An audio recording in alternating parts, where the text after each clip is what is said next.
Hello साथीहरू, नमस्कार सबैलाई। म सेफ गोपी तपाईहरुलाई आज म गाउँको स्टाइलमा सुँगुरको मासु बनाउने तरिका राम्रोसँगले बताउँदै छु। यो भिडियोलाई सुरुदेखि लास्टसम्म जरुर हेर्नुहोला र हामी रेसिपी सुरु गर्दै छौं।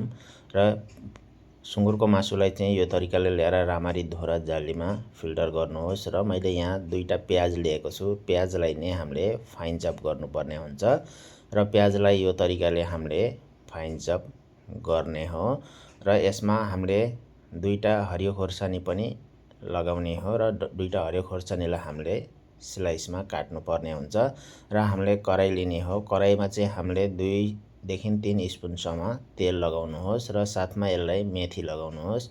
जस्तै मेथी कालो भएपछि यहाँ जिरा लगाउनुहोस्, साथमा हामीले ग्रीन चिल्ली प्याज पनि यहाँ लगाउनुहोस्। तपाईसँग करिया पत्ता छ भने करिया पत्ता पनि लगाउन सक्नुहुन्छ र छैन भने यसलाई स्किप पनि गर्न सक्नुहुन्छ र यसलाई राम्रोसँग भुज्नुहोस्। भुजिसकेपछि 1 स्पुन बेसार लगाउनुहोस् र बेसार लगाएपछि चाहिँ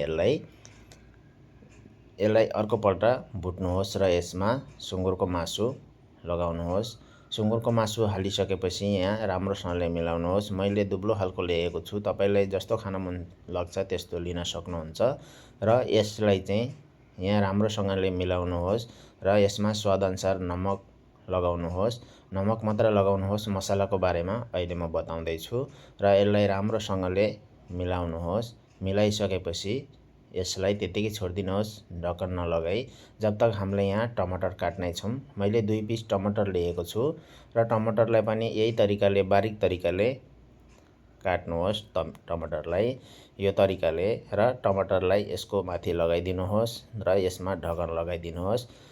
10 देखि 15 मिनेटसम्म यहाँ ढक्कन लगाउनुहोस्। अब हामी मसलाको तयारी गर्ने हो र मैले यहाँ 1 स्पुन जीरा, 1 स्पुन धनिया और काली मिर्ची और 4 इलायची, साजीरा, दालचिनी चक्का, जापत्री और गाउँको खोर्सानी लगाएर चाहिँ यहाँ राम्रोसँगले पिस्नुहोस्। तपाईसँग गाउँको खोर्सानी छैन भने यहाँको खोर्सानी पनि लामोवाला पनि लगाउन सक्नुहुनेछ र यसलाई यो तरिकाले पिस्नुहोस्।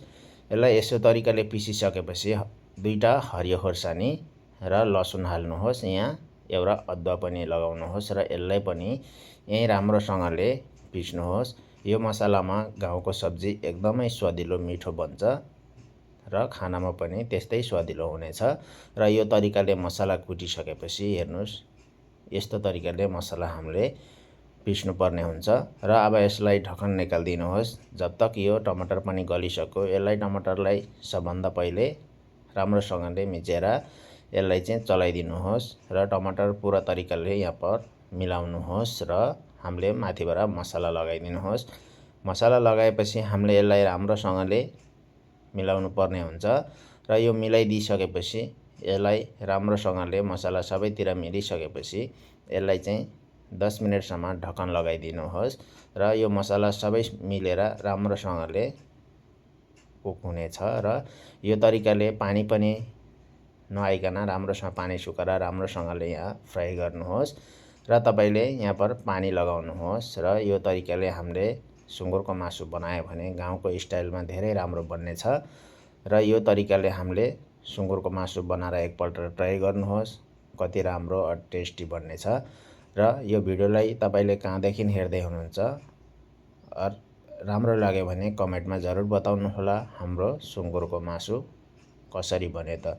यो अलि राम्रोसँगले उम्लिसकेपछि यसलाई चाहिँ हरियो धनिया लगाइदिनु होला र तपाईसँग हरियो धनिया छैन भने यसलाई पनि स्किप गर्न सक्नुहुन्छ र हरियो धनियामा अलिकति राम्रो स्वादिष्ट र टेस्टी फ्लेभर पनि राम्रो आउँछ र हाम्रो पर्क करी बनेर पर्फेक्ट तरिकाले यहाँ तयार भइसकेको छ। यो तरिकाले पर्क करी बनाउनुहोस्।